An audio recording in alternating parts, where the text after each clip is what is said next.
Bendiciones abundantes nuevamente con ustedes para continuar nuestra lección de la mujer como factor de cambio.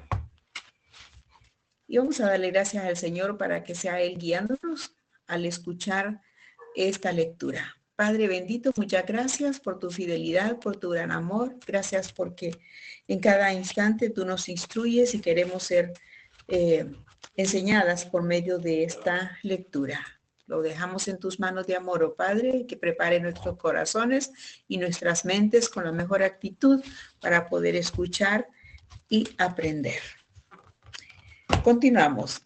Y las ataréis como señal en vuestra mano, versículo 18. ¿Cómo podemos atar las palabras divinas a la mano?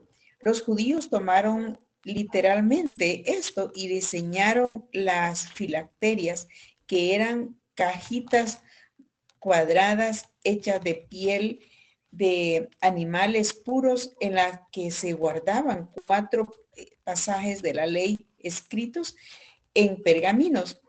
Los judíos religiosos se las ataban al brazo y a la cabeza con tiras de cuero antes de la oración matinal, excepto los sábados. La costumbre de llevar filacterias tuvo su origen en una interpretación literal de Éxodo 3:9, Deuteronomio 6:8 y 11:18, y para algunos llegó a convertirse en una especie de amuleto. No nos serviría de mucho andar por la calle con tan incómodos accesorios. Creo que la intención del pasaje es más profunda. Además, Jesucristo condenó esa práctica. Antes hacen todas estas sus obras para ser vistos por los hombres, pues ensanchan sus filacterias y extienden los flecos de sus mantos. Mateo 23:5. Creo que atar la palabra de Dios en la mano se refiere más bien a nuestras acciones y conducta. Aplicamos las enseñanzas bíblicas a los problemas cotidianos que llegan a nuestras manos. Reaccionamos confiando confiamos en Dios entregándole cada situación para que Él nos ilumine y use para su gloria. Recuerda que nuestros hijos nos están viendo, somos su modelo y no podemos engañarlos. 3. Y serán por frontales entre vuestros ojos, versículo 18. Nuevamente, no se refiere a colocar una cajita en la frente con versículos bíblicos impresos. Más bien es no perder de vista lo que dice Dios en su palabra para cada circunstancia de la vida. Pero no se trata solo de tenerla en cuenta y conocerla, debemos obedecerla. 4. Y las enseñaréis a vuestros hijos, hablando de ellas cuando te sientes en tu casa, cuando andes por el camino, cuando te acuestes y cuando te levantes. Versículo 19. El propósito de todo lo anterior es transmitir las verdades bíblicas a nuestros hijos en forma continua.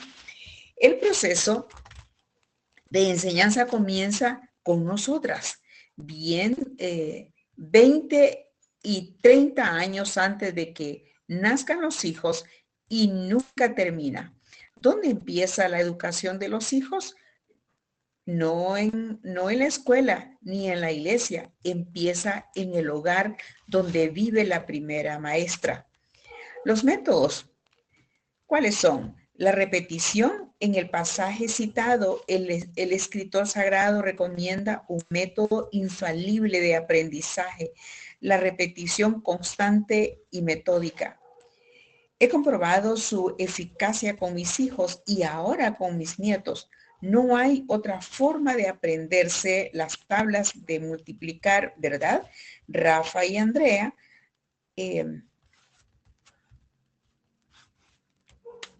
repito, No hay otra forma de aprenderse las tablas de multiplicar.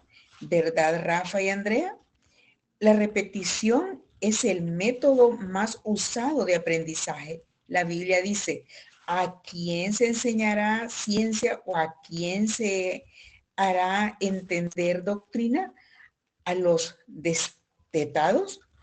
¿A los arrancados de los pechos? Porque mandamiento tras mandamiento, mandato sobre mandato, renglón tras renglón, línea sobre línea, un poquito allí, otro poquito allá. Isaías 28, 9 al 10. Aprovechemos el tiempo en que nuestros hijos e hijas son como esponjas que todo retienen. Están ávidos de aprender, hacen miles de preguntas acerca de todo lo que les rodea porque están descubriendo el mundo. No nos cansemos pues de repetirles las cosas. Con el tiempo se probarán en su mente y nunca con el tiempo, perdón, se grabarán en su mente y nunca las olvidarán. Los que estudian el comportamiento humano han descubierto que se necesitan 21 días para crear un hábito. Por ejemplo, el de cepillarse los dientes. Yo perdí la cuenta de las veces que tuve que repetir a cada uno de mis 5 hijos la frase, cepíllate los dientes después de comer. Finalmente todos aprendieron a hacerlo y hoy ellos hacen lo mismo con sus hijos. En el ámbito espiritual es lo mismo. Recuerdo haber insistido a mis hijos que estudiaran la Biblia, pero por mucho tiempo no vi resultados. Finalmente un día pasé frente a la recámara de una de mis hijas y la vi leyendo su Biblia sin que yo le dijera nada. ¡Qué alegría! Di gracias al Señor y la encomendé a su cuidado. Después pude ver que todos mis hijos hacían lo mismo.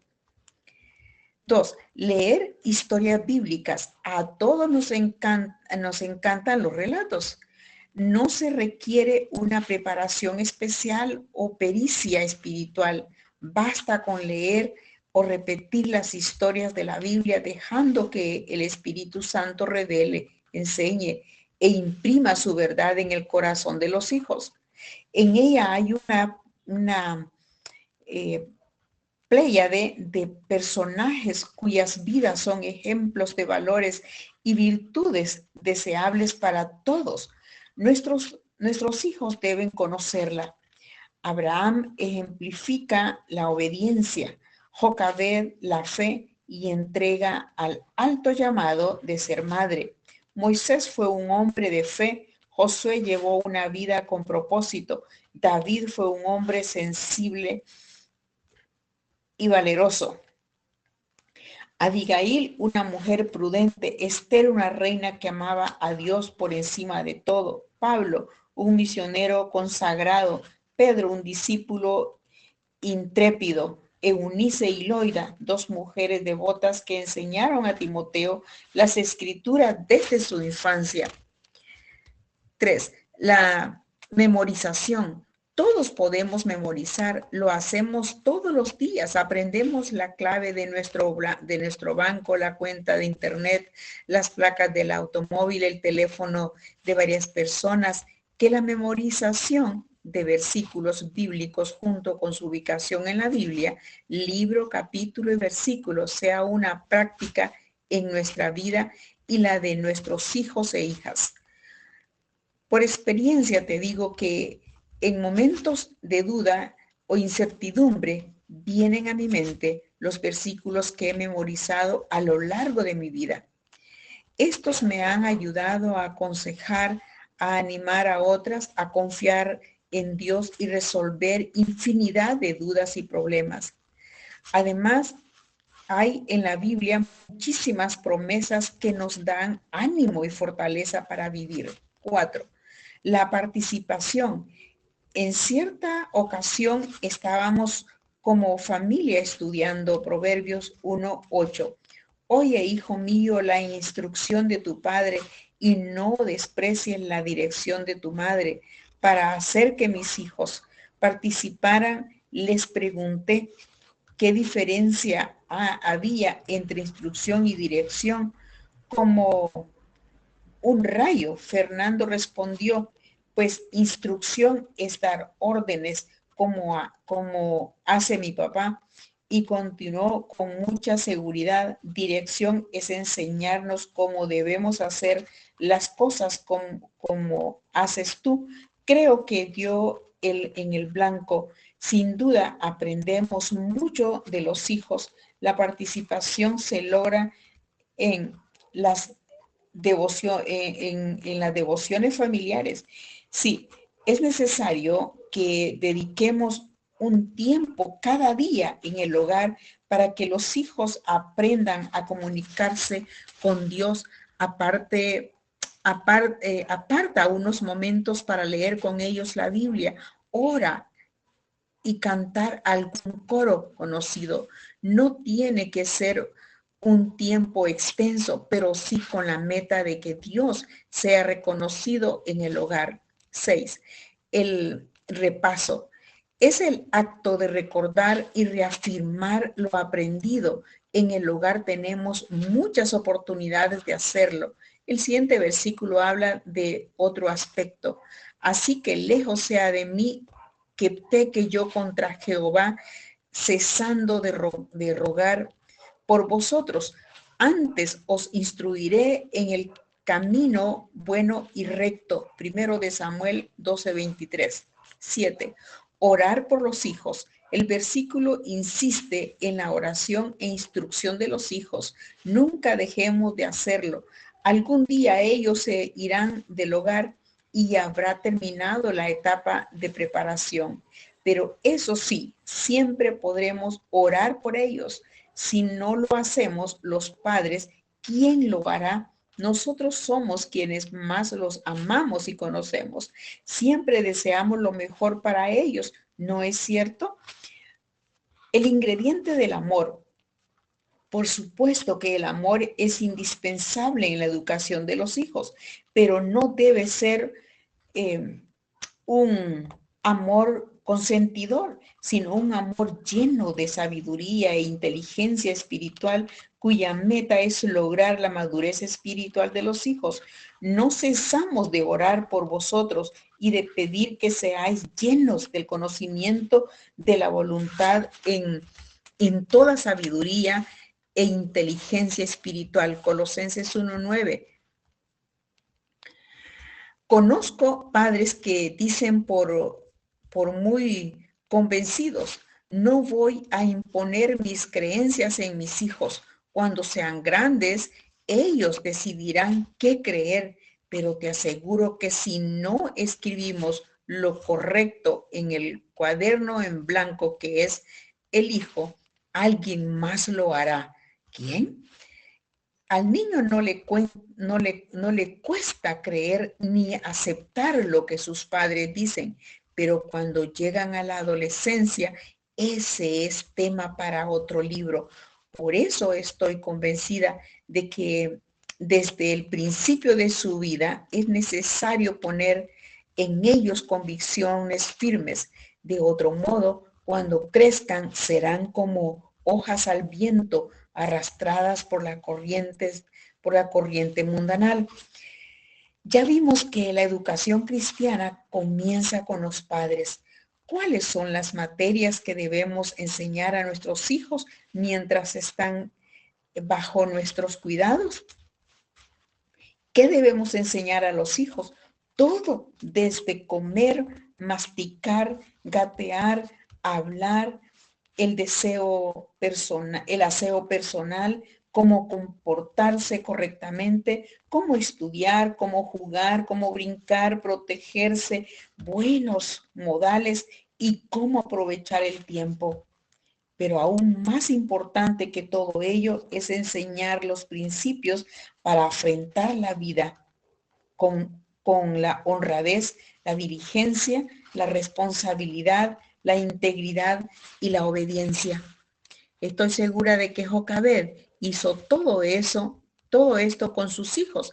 Ella fue una madre que, aunque solo tuvo a Moisés por un corto tiempo a su cuidado, lo aprovechó al máximo. Imagino que mientras le daba el pecho, le repetía incansablemente las profecías y promesas de Dios, que como lo sé por el comportamiento de él y sus hermanos cuando llegaron a la edad adulta. Nadie nace enseñado ni en un vacío. Debemos enseñarlo todo. Jocabed tuvo como prioridad transmitir a sus 3 hijos, la fe en el único Dios vivo y verdadero revelado en la Biblia.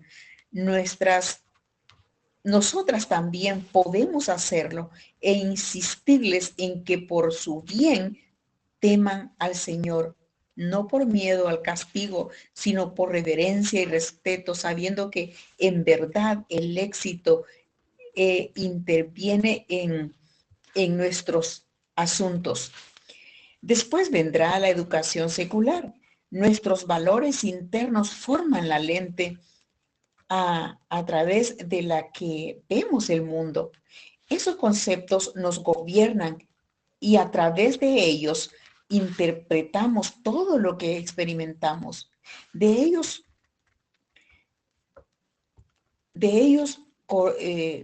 correctos o no, surgen nuestras actitudes, así como nuestra forma de relacionarnos con otros.